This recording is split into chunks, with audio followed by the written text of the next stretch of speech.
What are you talking about?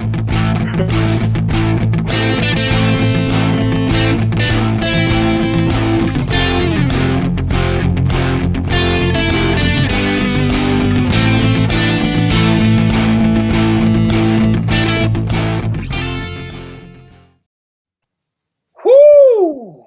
Hello, everybody. Welcome to the Talkin Kop. Wow. It's finished at the G-Tech Community Stadium. Brentford 0, Liverpool 2. I'm your host, Matt. I'm joined by Chris, Kevin, Ashley to talk through a very different show than we thought that we were going to have before the injury time began.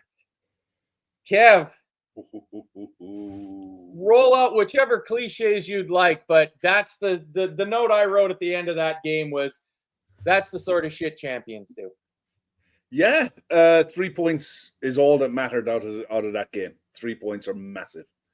No, make no mistake about it. If we'd have gone into that game on the back of another draw and Arsenal go and do what they should do is beat Villa at home, then you're opening the door asked to having questions asked left, right, and centre.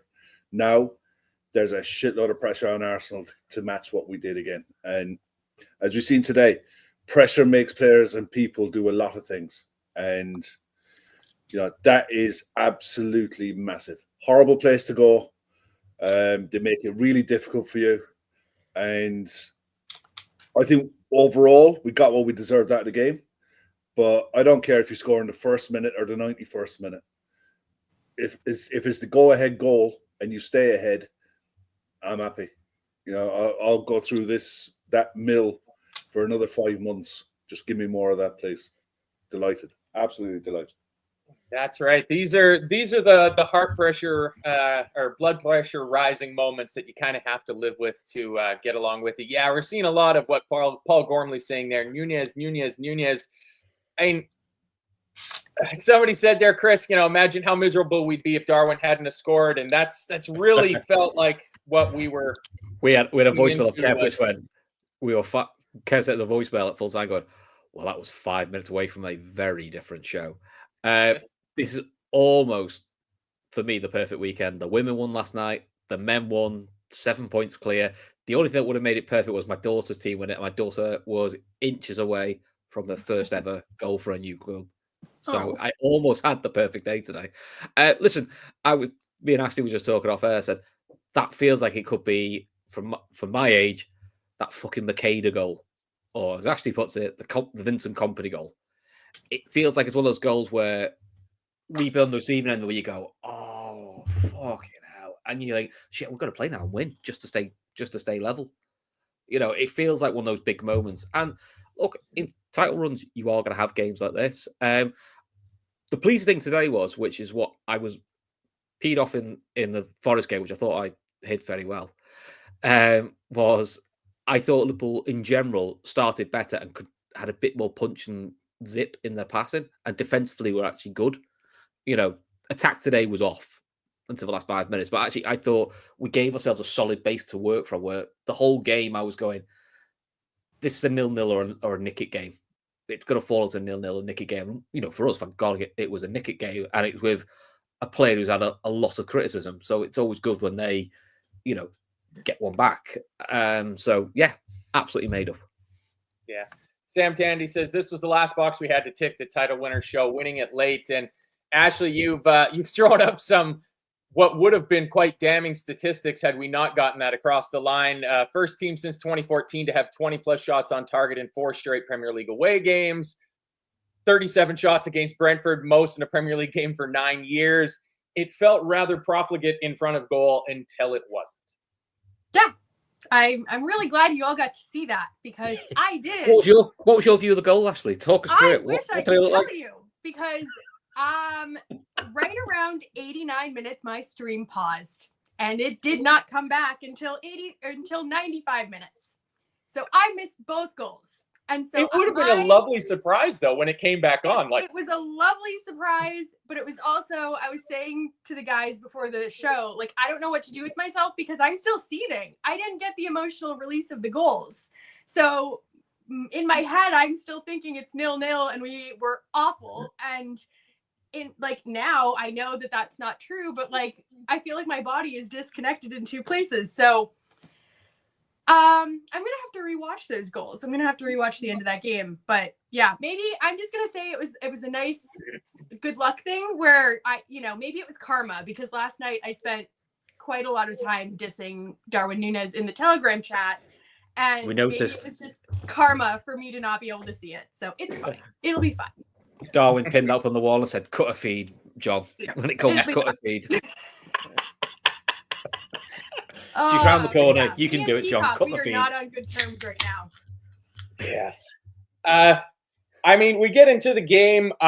We go with almost our strongest 11, Kev. We get Simicast starting instead of Robertson, which you could argue might actually be our strongest left back option at the moment. The big thing I took out from it, and it's throughout the entire game, was our defensive solidity looked much better than it did, because we've been shipping early goals. We've been going behind in games. It was one of those games where, the first goal is important. Again, another cliche, but today was a game for me that they had a couple of half chances, but other than that, I thought defensively Liverpool was fantastic today. Yeah, I thought we were really good. Look, that first 10 minutes today was end to end.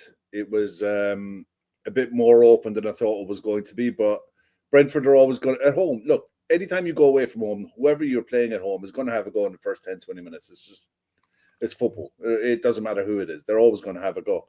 And they did. They got a really good cross in across the box, and nobody coming in on the back post to finish it. That was your, in case you thought that they were going to roll over moment, they're not. And, the other thing that came out and that came over the commentary was a stat. It kind of took me back a bit. We've conceded first goal in 5 of our last 7. And that is a real problem. And look, delighted with the win. More delighted today with the clean sheet. I think that'll do confidence a lot of good. And the fact that, look, Brentford, with the players they have, there's a reason why clubs are looking at Brahim Mbeumo. There's a reason why Wissa is getting attention. Damsgaard is provided a lot of assists this season. They score goals. They're a tough side to play against because they're so good on the counter. So you have to be on it all the time. They're going to get chances. The one thing they didn't really get today was a high quality chance. I thought we did our best to prevent that. There was a couple of moments in the second. There was one in the first half, one in the second half, but they were generally they would have been really, really good finishes, rather than a well-worked, carved Liverpool open type of goal. Like some of the ones we saw a lot last season, they were gifts, that we were cut to shreds. Even the Nottingham Forest goal was one, looking back on it, it was one they should be scoring from there. We didn't really give up any of that. But I like the balance in the side. I'm slowly becoming more worried with Luis Diaz playing a pivotal role in the second half of the season as a 9, because I think you're taking an awful lot away from his game. I think there's a big problem there. We really need to figure out a way of Darwin Núñez finding form or Diogo Jota staying fit. Because look, or do we go back to Gakpo down the middle for a bit? It's an option, but I think he's more effective wide. Look, I think the problem is you need a strike. You need strikers. Strikers are part of football for a reason. The game's been around for 150 years. Number 9s, strikers have been in football for 150 years. You need strikers. And Luis Diaz will score goals in that position that he's playing in. But in a game like today, when it's tight and it's just not going for you and you're throwing everything but the kitchen sink at Mark Flecken, you need a striker in the box. So it's something they're really going to have to look at in the next few weeks if they're going to do something, or work out a way of playing to create better quality chances than what we did today. Yeah, something else we might need to look into, Chris, would be one of these very hot right now set piece coaches, because the corner count was 2 to 15, and my God, I think maybe one of those 15 was remotely close to being dangerous. I think one in the second half where I'll be kind. They played it deep. I think he overhit it. And Salah plays it back to Szoboszlai for a shot. And it's a decent shot, to be fair. Unfortunately, it resulted in another corner. I just don't know what's going on this year, because earlier in the season, you thought, oh, yeah, a few corner routines. Actually, this looks quite entertaining. We've got 2 against AC Milan. I thought, great. 3 goals from corners all fucking season. Honestly, it's just like a goal kick to the opposition. They're just like, don't worry, lads. And it's not like we've got small lads. We've got loads of big lads who could do well for us. But yeah, we do need to. That's a big thing. At some point, that is going to cause us problems. Ironically, we're still yet to concede from a corner. So at the other end, maybe we've got set. So maybe we have a set piece coach for defending corners. That's a defensive set piece coach. Yeah, apparently he's quite good, whoever he is, because unlike other clubs, we don't parade them.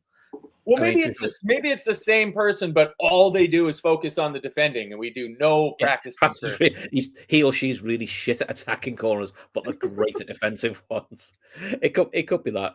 But yeah, I will admit, I think at half time, literally my only frustration, I obviously was in a chat with you three, was, fuck me, can we do something from a corner? Because everything else actually I thought was generally okay. I actually thought we worked the keeper more first half and second half. I thought second half actually didn't have a lot to do, but first half, we had the Diaz chance, we had Szoboszlai chances from distance, and the Gakpo one where, to be fair to the keeper, he makes himself big, to force Gakpo a bit wider.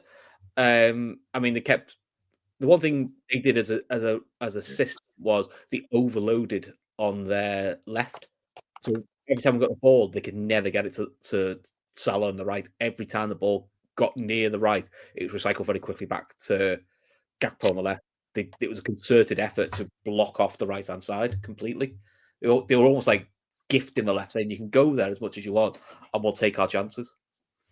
Which, to be fair, for 89 minutes, worked really well.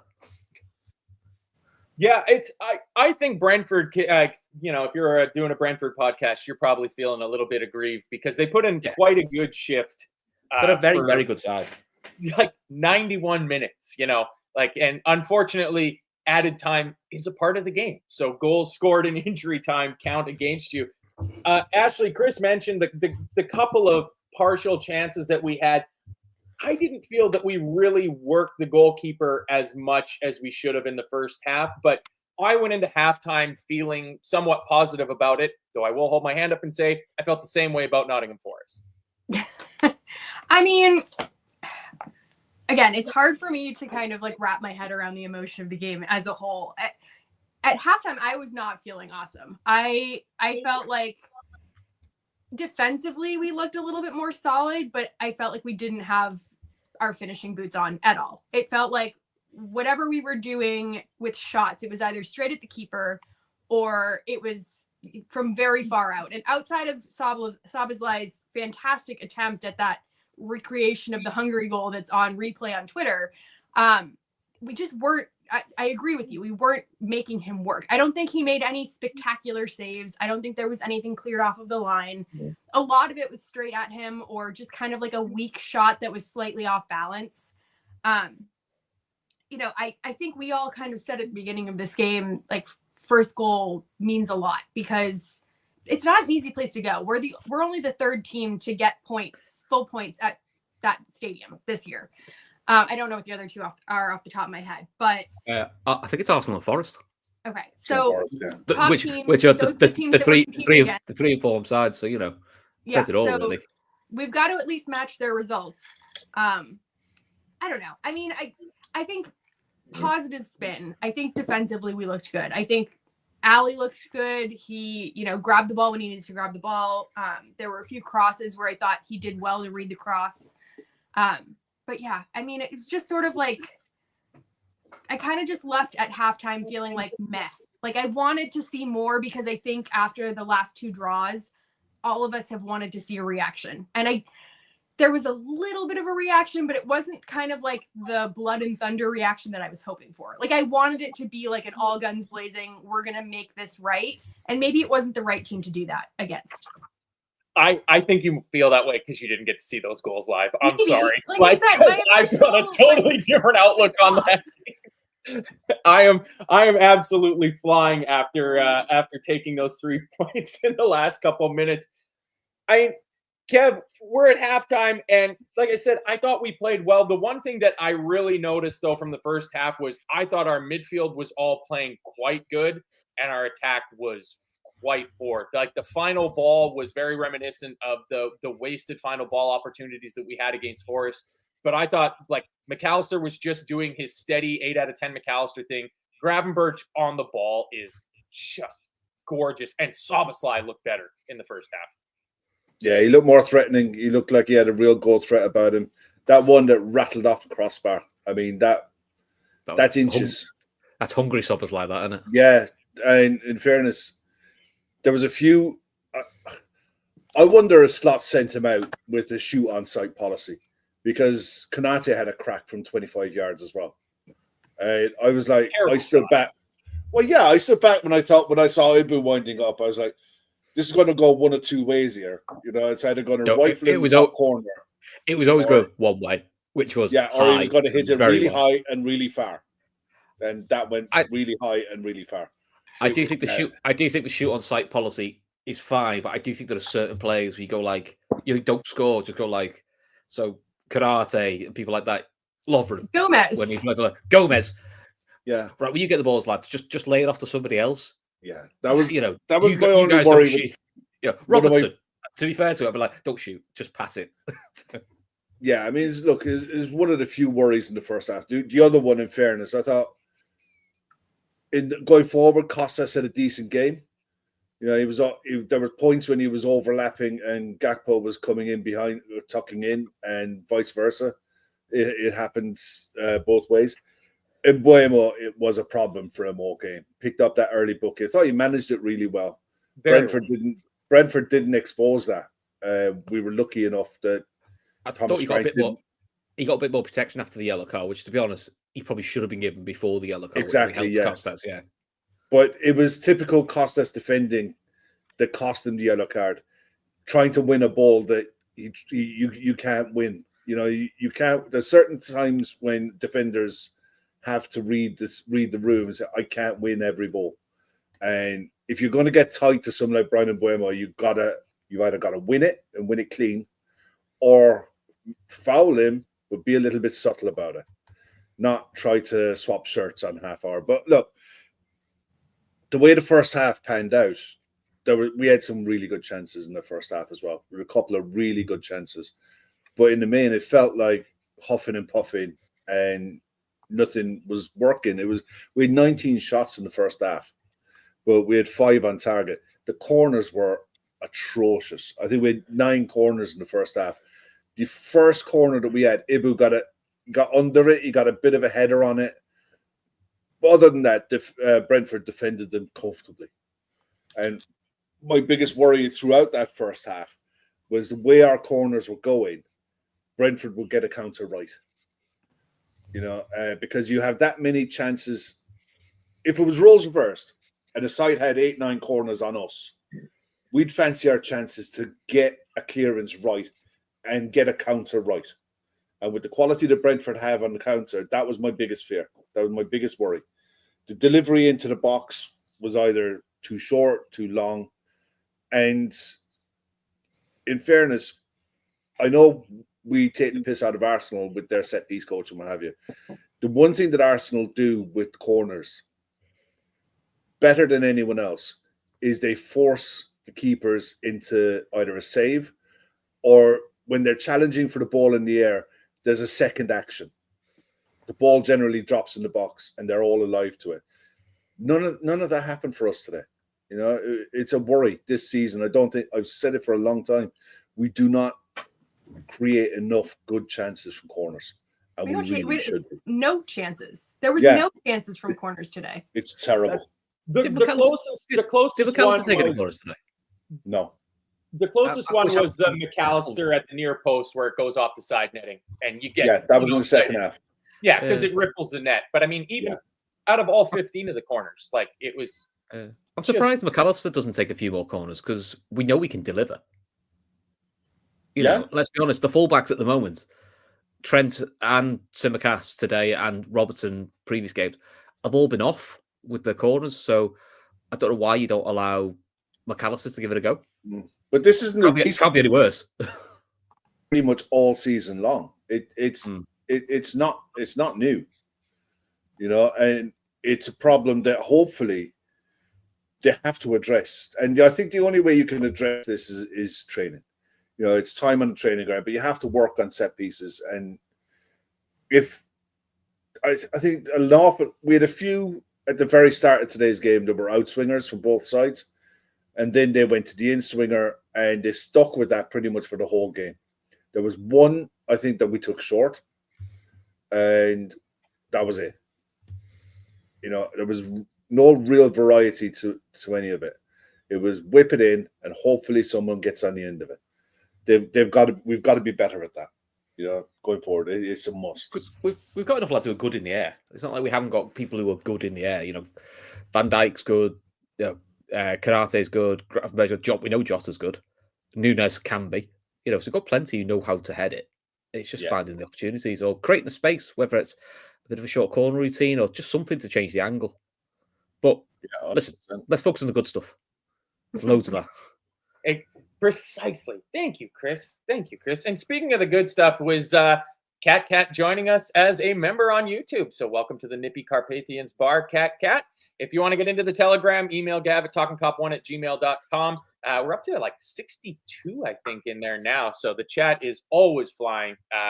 And I'm sure it was quite juicy today during the game. I don't pay any attention to it because I watch on the internet and I'm always about 5 minutes behind. So I'm not having my excitement spoiled by anybody else. But what else is good work is if anybody can help us out with raising money for our two charities, which is fan supporting food banks in Liverpool and the Lighthouse Cafe in Dublin. You'll find the GoFundMe link in the show description on YouTube or on a podcast if you're listening to us afterwards. And if you're in here now, please hit the like button for us. Gav is on a real blitz this month and trying to provide the maximum number of shows possible. So he's got a little challenge here. If he gets 5 super chats in today, he's promised to do 2 shows a day for the next month, which is a big commitment from him because he'll be doing shows from his big shop and in the car and out walking Jasper and whatnot. So that would be funny just to see that happen. Ashton, we make the changes just after the hour mark. Darwin Nunes comes on for Luis Diaz, who was very ineffectual for the entire game. Robertson comes on for Tsimikas, which would probably have happened without the yellow card anyways, but I think with the yellow card, it was absolutely nailed on to happen. It was positive changes from them. They brought on Shada for Janelt, and that was a worry for me because he's a bit of a speed demon. And with Trent cheating more into the midfield as the second half went on, there was just the lingering worry that, you know, as we push bodies forward, that they'd have the opportunity to hit us on the counter. And then they've got Shada, Vissa, and Mbumo there. All of them who are quite rapid that can break on us. But again, the defensive solidity from Liverpool just kept the door shut. Yeah, there was one moment at right around 66 minutes where there was a Robertson cross to a Nunes header, and it was so close to replicating the 2 subs scoring. I would have really liked that. I mean, it was wide from Darwin. I actually think he could have done better. Well, you'd have seen it, wouldn't you? What? Well, at least you'd have seen it, wouldn't you? Well, I did see that. See, I saw the misses. I didn't see the goals. I saw the misses. Oh, so. Sorry. I forgot you didn't see the goals. Yeah, no, I saw the misses. But no, that was nice. I do think there were a few times where Shada did get past us on that end line. And I think there was one where Kanate did a really great job of tracking back. And that was kind of a theme that was echoed throughout where what a miss. Even what? Sorry, Arsenal just missed a really good chance. Sorry. I got excited by that. No, but there was like a running theme of like our defenders really tracking back and really working hard anytime there was an error or anytime the ball was lost, whether it was Trent, whether it was Kanate, whether it was Virgil, and even Tsimikas sometimes. Like there was one where Virgil lost the ball where Mbumo kind of fleeced him, which you never see happen. And Virgil tracked back for that as well. But yeah, going to your point about Shada, I think he is rapid. I think there were a few of those throughout the game where they put dangerous crosses in and they just had no one in the box to put them away. Like there were multiple times where I was like, they're definitely going to score. They're definitely going to score. And then they didn't. And I have no idea how we got away with it. So whether that was fortune or not, I'm not sure. But yeah, I thought that was a dangerous move. And I think that front line deserves to be looked at from other teams' perspectives in terms of scouting, because whether it's Visa or whether it's Mbeumo, I think both of them could do a job higher up at the table. Yeah. Oh, they're flying in now. So you put a little challenge out there for people, and Gav's going to be doing shows 24/7. Pierce Richmond with €5 super chat. Up the late winning Reds. Nick Ayers just throws in €10 into the pot there, which is absolutely lovely. The reason that I mentioned that for Ashley, and I'll come on to you, Kev, is somebody said earlier, I don't think I saved it. There's too many saved things, but somebody said, I hope we're going to give Trent his flowers. And real talk. I've got a big star, Kev, at 56 minutes beside something, because Trent played a horrific Hollywood ball into the middle, and it set them off on the counter. And then it was Szoboszlai chasing, I believe it was Mbeumo down, who had the ball, and Trent actually busted his gut to get back, touches the ball back to Allison. Next thing you know, we're back out and we're back on the front foot again. But it was such a change to the attitude we saw from Trent in the United game, where he gave the ball away and was lazy and disinterested with it. This time he gave the ball away and was like, bam, and he was right back in it on defense. And I thought Trent was excellent today. Yeah, he was good. Look, I didn't see the United game, so I haven't watched it back. I've got no interest in watching it back. Oh yeah, don't. I nearly lost the will to live when he played that pass. We were in possession. You kept it quiet in the chat, though, didn't you, Kev? Yeah, I did. We were in good possession, and we were dominating the ball. We had him under real pressure for a few minutes at this time, and it was like a release valve went off when he looked up. I don't know who he was playing it to, but it was a left foot half volley pass into space, into nobody, that allowed Brentford get on the counter. And look, yeah, he got back on the cover and got himself out of jail, but that could have easily gone the other way, and you're lifting him out of it for it. The fact that he ran back and covered his own arse, fair enough, but at the end of the day, that's his fucking job. I know what you mean, but in the United game, pass was absolutely atrocious. There's no in the United game, we were seeing him do passes like that, and I mean, actually, it was barely a jog back. It was just like, shit, never mind. Yeah, I mean, no, I called Trent out in that game. I fully stand by that, and I think today was definitely a different performance. But yeah, I think like the difference between the two games is that in the United game, Trent was playing like dozens of those passes to no one, and it like. They were so speculative. I don't even know if they were trying to go to a certain player. This one was just aimless. And I think he reeled it in for like the rest of the game, which was great. But every once in a while, he does try one of these Hollywood passes. But it was not the time to be doing it. It wasn't the place on the pitch to be doing it. And it drove me nuts too. Yeah, that's just poor decision making. Other than that, defensively, he was good. His passing was good. His tracking back was fine. Like, no problems with him. Other than that one lazy pass. Obviously, his set piece delivery can be better. He had one really good effort from outside the box that shaved. It was about a foot wide. But again, I said it the other night when he scored. I think he scored in the cup game. He gets into those positions on the edge of the box, and if he doesn't work the keeper, he gets it close. You know, he from that area, he's a real life threat. Him, Szoboszlai, I don't mind seeing them having cracks from 20, 25 yards, because they've got it in the locker to bury him.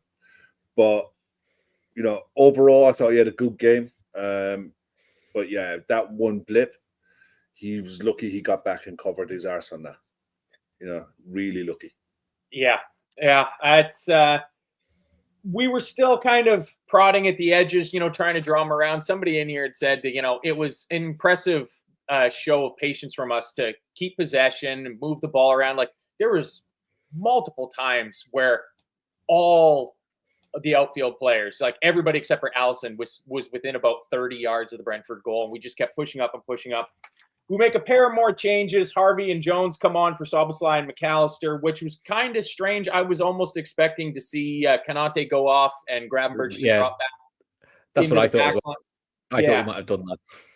But, Chris, I mean, Chiesa comes on for Gakpo. It's the 87th minute, and we get to talk about the fun stuff now.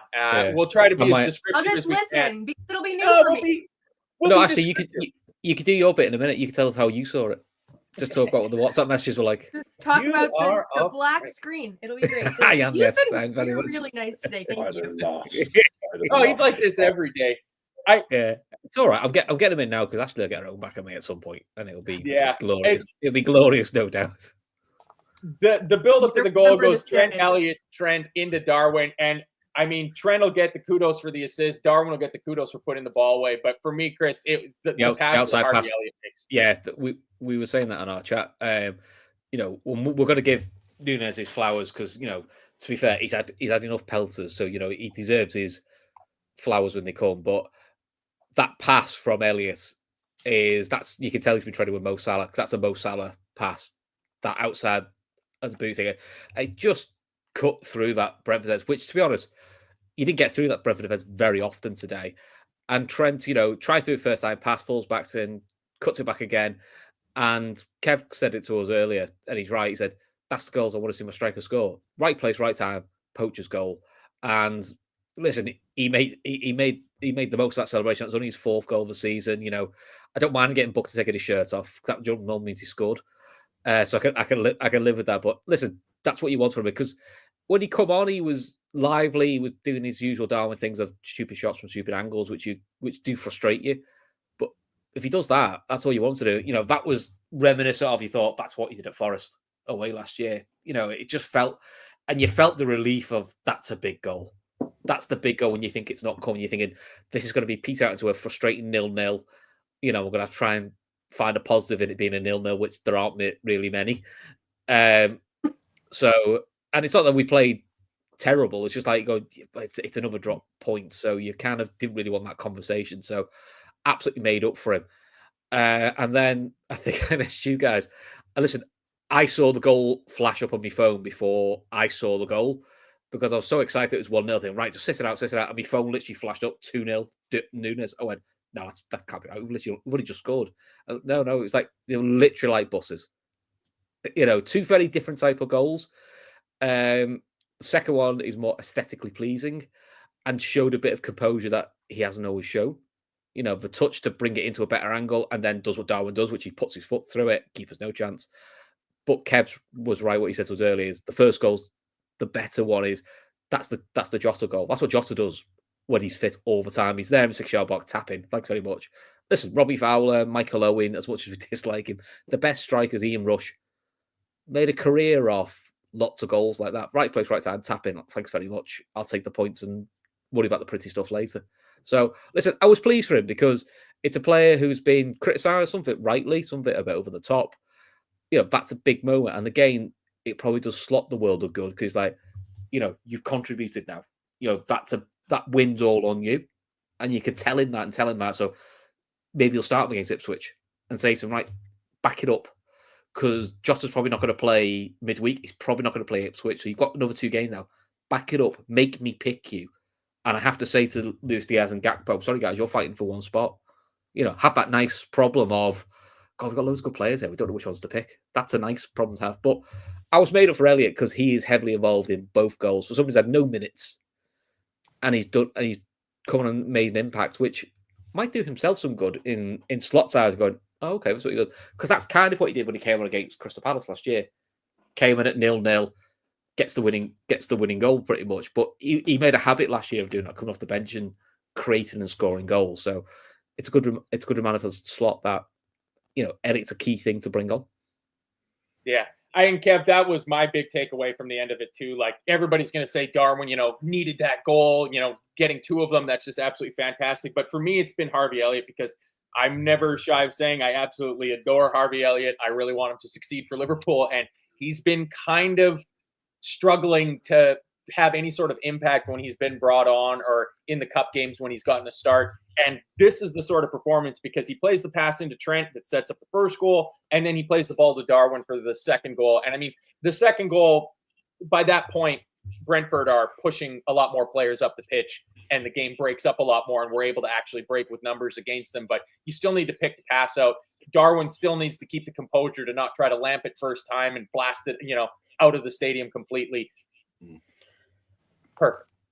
Harvey, all Harvey can do is force the manager to pick him. Force the manager to give him minutes. And performances like that today will do him the world of good. The vision and the composure of everyone around that. Bear in mind, this is the 91st minute of the game. They know this. They know they have to win this. They know that Arsenal are playing next, and they know the ramifications of what happens if things get really tight. It would have been so easy for Elliott to just chop back onto his left foot and try to curl one into the far corner like Salah would. And look, no disrespect to Salah, that's what you expect him to do.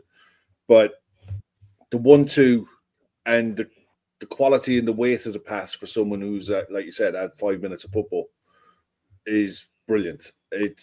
And Darwin, the best thing Darwin does in that goal, he gets into a spot and he stands there. He stands on the spot and he just waits.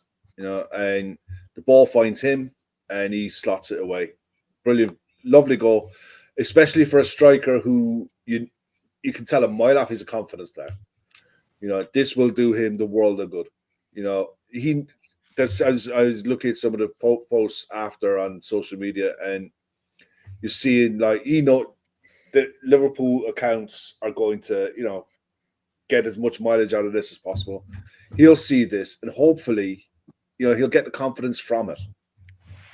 That's all you can ask. Get the confidence from this, and see where it takes it.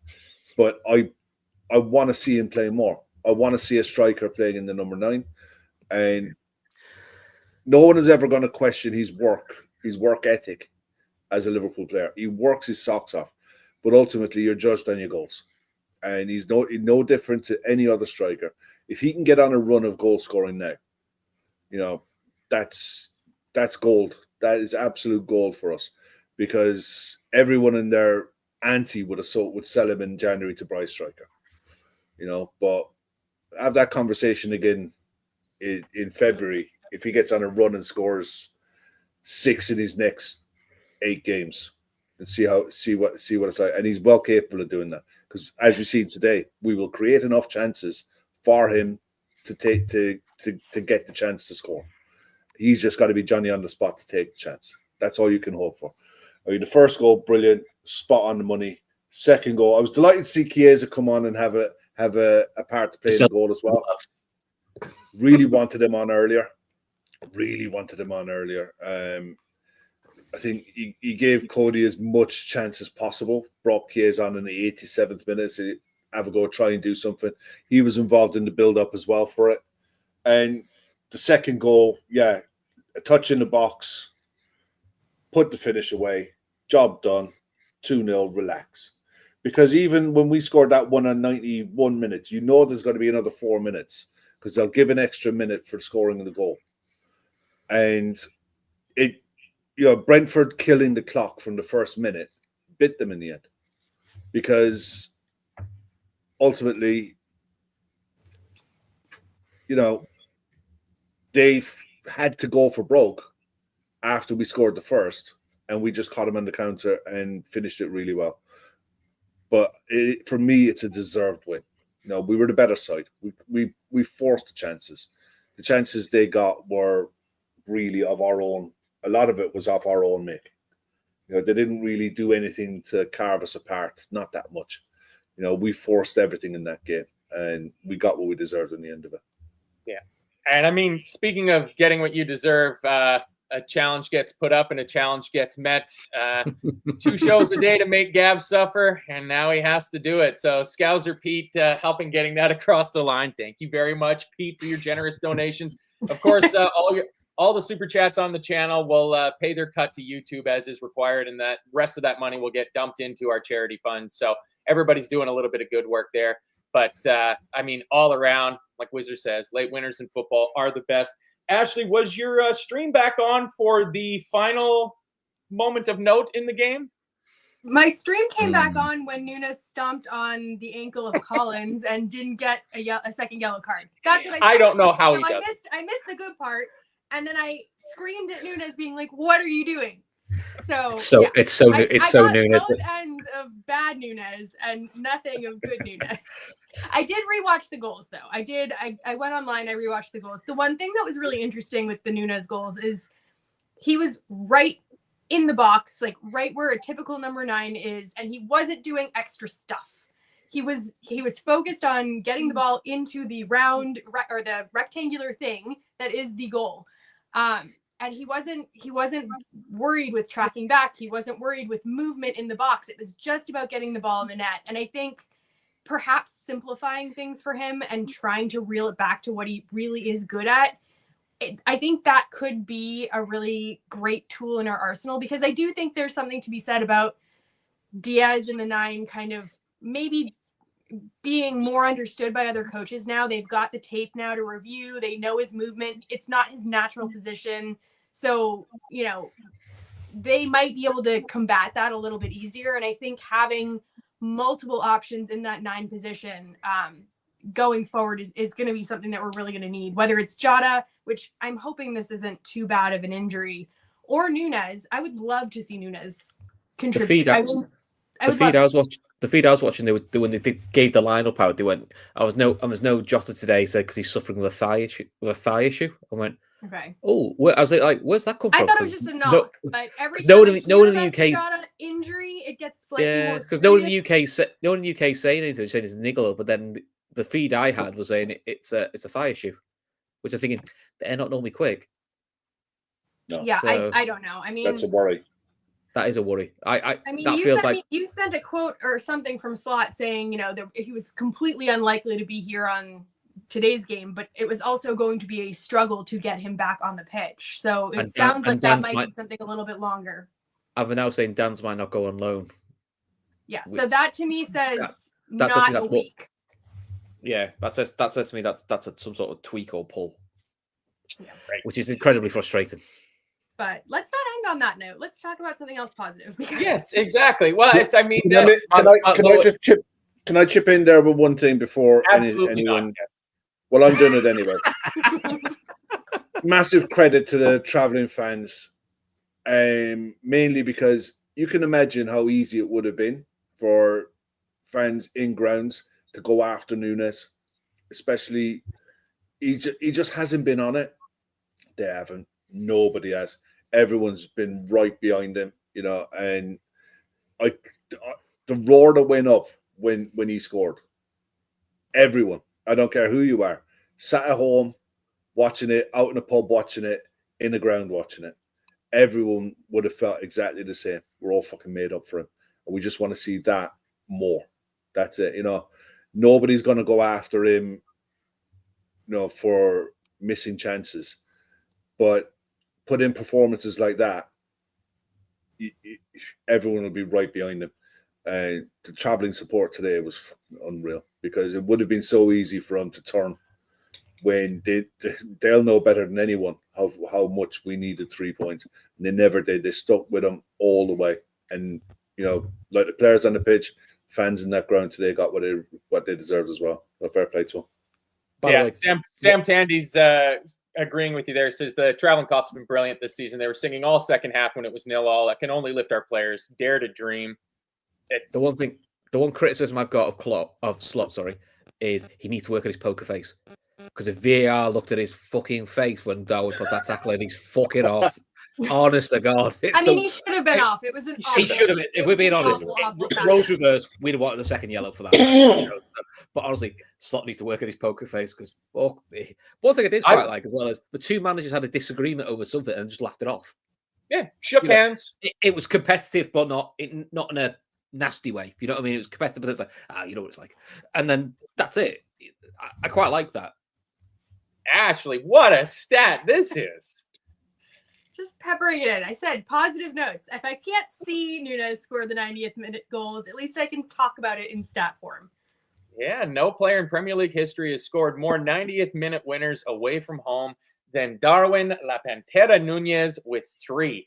So he's also only the second ever Liverpool player to score two goals as a sub for Liverpool. The other one was David Fairclough. So that starts pushing to me. You start talking about late winners. You start comparing him to Fairclough. He needs to switch his number back to 27. This 9 stuff is not working. Get the Divock number back. Take the pressure off him. Yeah, exactly. Just make him the Divock Origi replacement in your mind, and everything's fine. Exactly. And I mean, it's a lot of similar emotions for me watching Darwin play this season to what I had years of watching Origi, of being like, how in the fuck are you this terrible? And then he scores and you're like, all is forgiven. Yeah, you're amazing. I feel like he's one of those guys that every time he's like in the desert wasteland, he just does something and reels you right back in. Lloyd, just when I think you couldn't get any dumber, you go and do something like this. And totally redeem yourself. Exactly. Let's get through some of these quotes that Ashley was looking away from her screen so brazenly to get for us. Virgil Van Dijk says, for anyone that cares about eye contact. Why do you not have a teleprompter? Come on. Virgil says, it was a lot of hard work. Brentford away is a difficult place to come. The way they press high, eventually going to a low block, the quality they have on the break. We did well. We kept working, kept trying. Eventually, Darwin made a difference with the 2 goals. We've experienced it 2 games in a row, especially the second half against Forest. It's also quality from Brentford that they want you to try to force it a bit because they'll get you on the break. We did well and limited them. Oh, boy, there's a lot of save comments in here. Arne Slot after the game says, during the season, you're hoping for these moments. Many moments we could have scored a late winner against United, Forest, Fulham. Today it worked. We managed to score in the last seconds. More from Virgil. He says, Darwin, since the day he came in, brings a lot of energy. As a striker, you're judged by your goals. Maybe it's tougher than ever. He's working hard and learning. Today, he had a massive part of the victory. It was well-deserved. Today was a small piece of the puzzle. We have to keep going. From Slot again, says, we were close to not getting what we deserved. The amount of chances we created was like Tuesday against Forest, a lot. We were close to going off without a win. That combined with a late winner is what we were most happy about, and it was a significant game. Talking about the goal scorer, Arne says, he's always having a lot of impact when he comes in, brings energy and power. Most of our games are the last half hour in control around 18 yards, and that's where he's at his best. Arne continues, the first hour is open, but the last 30 minutes dominant. Then to have someone like Darwin is nice to have. I don't only look at results. We created a lot, but now it's a win, so I don't have to say, look at our performance. I was pleased with our performance. Brentford made it a fight. They have good players and a good game plan. It was a nice game to watch, like every time Liverpool are on the pitch. The flip side of that, I would say it's a nice game to watch. Yeah. There's Thomas Frank. He said, we just played City, Arsenal, and now Liverpool in a short amount of time. For me, they're a level above the 2 teams. They're complete. It's the best team in the Premier League and the world. They're huge favorites to win it, which makes me just like Thomas Frank even more. I mean, not only does he have lovely hair, class. Yeah, I think it was maybe before the game or at halftime. Or no, it was when the Bournemouth game was on this morning and they were shellacking Newcastle that somebody said, like Tottenham have to be looking at Iraola. I mean, if Tottenham aren't also looking at a manager like Thomas Frank, Ashley, because this is 4 years, I think now, that Brentford have been in the Premier League. They've never been in the relegation spots since he got them up. They've lost their talisman goal scorer, the guy that was supposed to be the key to their team. He's gone, and they just continue ticking along. Like Thomas Frank, I think is quite an impressive manager. I do too. And I mean, I think when Klopp left, I think that that is good. When Klopp left, I actually think he was in the conversation for us. Like, I think that he's done enough at Brentford to deserve that big move. And maybe he wasn't the right manager for us, but I mean, what they have going, I think as a whole, they're kind of like Brighton in that it's not just the manager, it's the entire structure that they have going at Brentford that really is what does it for them. And it's one of those things where, we talk a lot about which teams we admire in this particular league. And I think Brentford's one of those teams that I admire. I admire Brentford. I admire Brighton. I think the way they're doing it shows that it doesn't have to be all about big spend. It can be done through hard work. And I think, he's a great manager. And Arsenal just scored. So blah. Doesn't matter. Yeah. Not our problem. Terrible goalkeeping. Yeah, right. For It is once, terrible. usually Emi Martinez is quite reliable, but that was quite poor from him. Let's go around the horn here and see who Kev likes for his. Oh, let me just do this. Become a member, $3.99 a month, and most shows are dictated by the live members chat. Give it a go. Last night's show was worth it alone. Yeah, for a 30-minute show, it sure seems like it's taking a little bit longer than 30 minutes. Like the hour and 20 was it? Yeah. Well, Evan kept it going last night. He did not want to get off of the stream. So sometimes they're not 30 minutes. Well, they say the greatest lie the devil ever told was convincing the world he didn't exist. But the greatest lie that Gav ever told was that this show will be a half an hour and we're out of here. That does not happen. He said that for our preview show. Oh, listen, 20 minutes, half an hour will be done. 45 minutes later, we're like, all right, better go now. Yeah, exactly. And that's because like it's fun when you're on the show doing it, but also because of the engagement you get from the members in the chat that give you other things to keep talking about, and it keeps it going and keeps it going. So all very good reasons to become a member. Kev, man of the match, player of the game, honorable mention, and would like to see do better, please. I'm breaking my rule. I'm taking a sledgehammer to my rule. I'm giving Darwin man of the match. I rarely, if ever, give a man of the match to anyone who hasn't played at least 70, 80, 90 minutes, ever. But at the end of the day, goals win games. Goals win games, and he was Johnny on the spot for the first one, and he made the second one. You know, the nature of the second goal. Ultimately, you have to give it to him because for everyone else, you can pick holes in a lot of their quality in the final third. Be it composure, be it quality, be it unlucky, whatever you want to call it. That there was, he was just excellent. I can't knock it, you know. And I know he was only on for what, 15, 20 minutes or something like that. No, Darwin had by the time he had the injury time on, he was on for a half hour. He came on at 64 minutes, so. Yeah. 2 goals, and for me, man of the match wrapped up for him. Did really well. I thought Dominic Szoboszlai was really good for an hour. First 45, he was really good. Constant threat, really energetic, strong on the ball. Worked hard. Bit of quality as well. So good shots. Unlucky with the effort off the crossbar.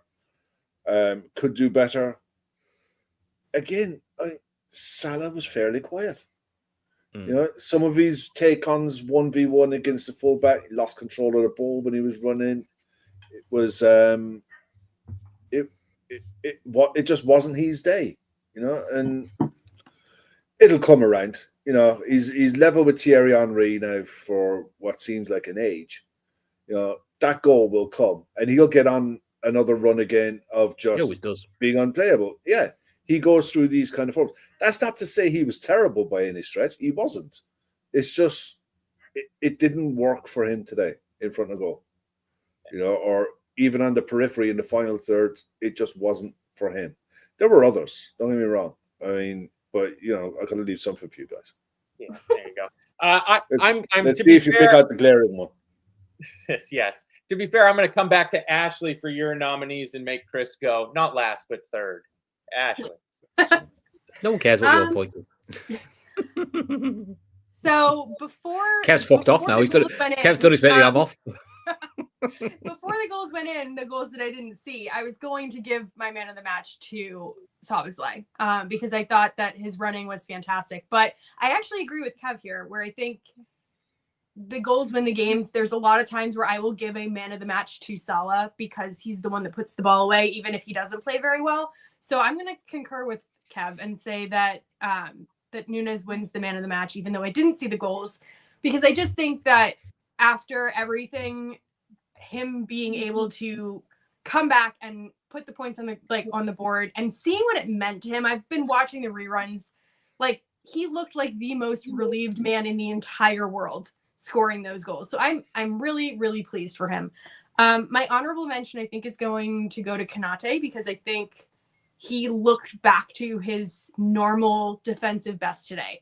There were a few times where he was tracking back that just filled me with that confidence that I normally get when I see him, and that's been missing in the last couple of games. So hopefully it's just a rhythm and a fitness thing with him, and he and Virgil can get back to their normal best. Could do better. I mean, anyone on corners. I'm going to say, just the entire set piece coach. Yeah, anyone on corners, because honestly, there was a point at the end of that game where I was like, I'd just rather have a throw-in. I think we're more dangerous from a throw-in than we are from these corners. So, yeah, that whole department could do better. That's not saying much because we're not very dangerous from corners. Like we're definitely more dangerous from an opposition corner than we are from our own corners. We are. Chris, who do you got? Who do you like? I'll go for the hat trick. You've got to give it to Darwin. 2 goals in the past 90 to win you the game. That was literally what decided the game. So you can't not give him man of the match and give him his flowers for winning us the game. Honourable mentions, I would say the 2 in my head are Szoboszlai and Harvey Elliott. I thought Elliott actually was the other big impact. I know Darwin scores the goals, and that's what we needed. But I think Elliott was pivotal in both of those goals. So I think he deserves his shout for that. Could do better. If I'm honest, the starting front 3. I don't think any of that starting front 3 did masses today. Diaz and Gakpo had opportunities that they definitely should have done best with. Diaz wasn't involved much. Salah was barely involved all game. So if I'm honest, all that front 3 all should and could do better. And look, they will come again. You're not going to they're not all going to stay like this forever. But yeah, based on this game, that front 3 just didn't do enough. Okay. Well, I'm not going to go with Darwin because you guys have all taken him. So consensus says that Darwin's going to get it anyways, and he's going to get all of his flowers as he should. I'll give man of the match to Trent. I thought just in terms of the change of his attitude, his output, the second half, how he was being allowed to just kind of drift all over the park and try to affect the game and get into the positions to win it leads to the goal that setting up Darwin with the cross across the box in the 90th minute. So Trent gets man of the match for me because I'll follow Kev's ironclad rule that you can't give it to a substitute who only makes a cameo. Honorable mention, I would say probably be Virgil. The few times where they got in, Virgil was there to kind of close it down. Ran. Yeah. Well, I mean, he ran once, which was 83rd minute, we're trying to push up, and Wissa has a break, and he's ahead of Virgil. Virgil just does enough to make the shot contested, and it becomes an easy save for Allison. So I think between Virgil and Konate, every time they got close to having a chance, there was enough pressure on it that Allison didn't really need to make any effort-filled saves or anything like that. I don't think effort-filled is a word at all. And needs to do better, I would say, would probably be Luis Diaz. It just feels like the magic of putting him as that 9 and the wild card nature of him playing there when he'd not been there before has kind of disappeared. And he just either needs to go back out onto the left, like Ashley was saying, and let Gakpo and Diaz kind of scrap it out for that left-hand spot, or just, I don't know, that the rub of the green. It'll still come good. So I'm not entirely too worried about it. Everybody seems to kind of disagree with me. RCTV saying Gravy was really solid too. Yeah, I mean, he congealed fully. He's always solid. Yeah. I mean, it's just when he gets the ball on the half turn in the midfield, he just does some things with his movement. It's just absolutely outrageous stuff to watch. But let's see, what are we at here? One thing, right? When you dominate 60% of the ball away from home, and you create 37 efforts on goal, you're not really going to be coming up against someone who's at a horror or play. You're not going to be naming someone who's at a horrible game. This is all pretty much nitpicking at the end because arguably we really should have had more than 2 goals. But we'll play worse than that and win a lot more comfortably in the run into this season. No doubt in my mind. But I'm glad you said about Konate and Virgil, because the more Trent ventured forward in the second half, you're really trusting Konate to be able to defend that right-hand side of the pitch as a whole, and it was a great test of his fitness. And hopefully he'll come off the back of that today and trust his body a bit more. And we'll see him. Hopefully he's over this little injury thing now with him, and we see him get a good run of games. The unfortunate thing with Jota, you've seen this so many times when someone has a long layoff, they come back and they pick up something completely different, completely unrelated. Because if it is a thigh problem, that thigh problems can be anything, and thigh problems generally can take time. You'd be very lucky to have a thigh issue that's cleared up in a week. Hope for the best, but that's a concern for me anyway. Yeah. Well, People of the Mouse is pointing out that Jota did a post-game on-field interview, so they are positing that 4D chess is in effect. So here's to hoping, but we'll just have to wait and see. Thank you, everybody, for joining us. We've now ticked over an hour. We've had a couple hundred people in here watching us, which is absolutely lovely. I'm sure everybody that is of the correct red affiliation truly and properly enjoyed today's match, with the exception of Ashley, who missed all of the glory. I'm going to go rewatch it and enjoy the magic all over again for the very first time. You'll never recapture it, Ashley. Assuming the internet still works. I'm going to pretend and try. Yeah, just forget that what happens and try to go. We can all match of the day tonight. We cannot, because it was nearly. We don't have match of the day. Yeah. Not in America. Just go and dig that knife in a bit more. I have to wait 24 hours to watch the replay of the game, so I can't even enjoy it until tomorrow. You have to wait 24 hours for a replay? Man, Peacock sucks. It's awful. I imagine what it would be like if we couldn't watch 3 p.m. kickoffs like you can't in England. That's true. That's worse. Your heart bleeds. Yeah. Liverpool TV will have it on tonight at midnight. Yeah. There you go. So Professor Madge Apple pointing out that Dar Wizard has worked his magic, which is absolutely lovely. No, I don't believe you can YouTube Match of the Day because the BBC wants you to pay your license fee. So heaven forbid you can watch. Even with a VPN, they still block it. Yeah. They do. Why would you want people around the world to watch your flagship football highlight show? That's just absolutely silly. That's absolutely silly. So we've reached halftime at the Emirates. It's 1-0 to the Arsenal, so everybody can go off, and hopefully we can all enjoy the second half of this game. But even if Arsenal win, what do you do? What are you gonna do? We're still ahead of them. We still got what are we? 7 points ahead of Arsenal? No, 8. As it stands, we're 4 points ahead with the game in hand. 4 points ahead of the game in hand. So there you go. So I think this could turn out to be one of those season-defining games, kind of like that Villa game. Yeah. I think this could be that, because we were on a run here, not a good run, and it was more than a blip. If today had just been a draw, it would have been more than a blip. So getting the monkey off the back and getting those points on the board, I don't know. I mean, I think it's a turning point. I hope it's a turning point. Especially when Villa win 2-1 second half, but we'll leave that there. That would be fantastic. Maybe I can go and enjoy the last-minute winner there. Exactly. It'll probably crash again. Probably, but you know what? Hey, here's the hoping. If it crashes because there's a late Aston Villa winner or even a draw, I'm okay with that. Yeah, I'm fine with Ashley not being able to see it. It's all good. Me too. But, Thanks, thank you everybody for joining us. Appreciate it. Thank you everybody that threw in super chats, which is mostly Scouser Pete, to ensure that Gav is going to do 2 shows a day for the rest of them, or for another month, which is going to be absolutely amazing because some of these new shows have been brilliant. We're going to end up having half the world in Room 101 by the time this month is done, but it's all in good fun. But the best thing about it all was that we ended up walking away from the G-Tech with all 3 points, thanks to 2 late goals from Darwin La Pantera Nunez. Thank you, Kev. Thank you, Chris. Thank you, Ashley, for joining us. Thank you, everybody in the chat. We'll see you guys after the next game. Up the Reds.